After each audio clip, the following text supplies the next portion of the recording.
It's about aerospace methods of measuring radiation from distance. Now I'm going to present you one real implementation of airborne gamma spectrometry survey. This is the outline. First we will go through the goals that we have, and the survey preparation, the survey execution, the result with some calibration data, and finally, of course, the conclusion. First, we will start with these two pictures. These are these are two of the most popular radiation maps that are for Europe. On the first map, it's from the European Commission of the European Communities, and the other one is Russian map created after the accident in Chernobyl. And here are two maps from the two atlases, and you can see what is in common in the two maps. You see what is in common. The common thing is that Bulgaria and some other countries in the region are black. They are totally white, so there is no radiation map for these two countries. In these two maps there are no radiation information about the background or some other isotopes.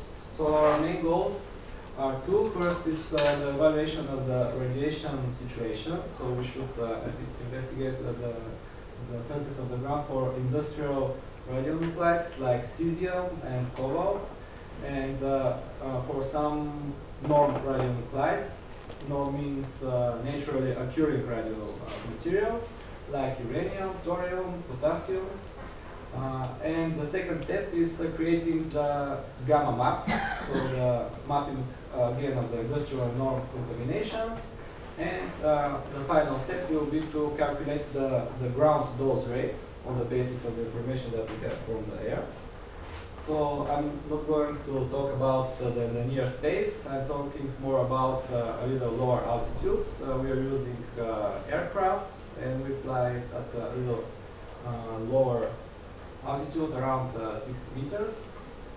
I'll first start with the system that we use. We use a detector system, Spirit Mobile. It's not very popular. Actually, there are only a few such systems in the world. And it's with huge detectors, 4 detectors. Each is 4 liters, with a volume of 4 liters. And the material is, the crystal is thallium doped sodium iodide. Because we need spectrometry abilities, and the resolution is good, and each detector has its own multi-channel analyzer, and with a good sensitivity because of the big volume of the detectors. These are several pictures of the system that I'm going to show you later. You can see the system live that we use. Of course, we have software because we need to monitor online the situation on the ground. With the software we can see the spectrum online, and also we can have some alarm levels, and if we fly over some area that is polluted, we will get the alarm. And of course, because this is spectrometry system, we will see which exactly is the isotope on the ground. We use aircraft. There is no limitation on the aircraft, but in our case we use a helicopter, small helicopter. These are some pictures of the helicopter that we use, and we proceed with the system installation.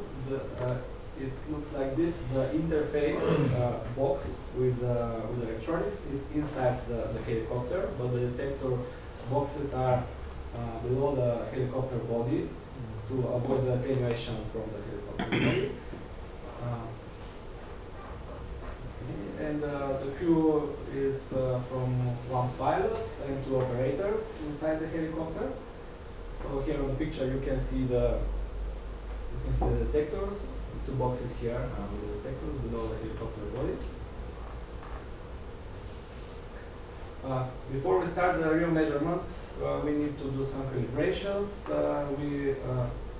We fly several times for the calibrations, and should do first the cosmic background correction and the intrinsic background correction to have in mind the cosmic radiation and of course the background of the ground.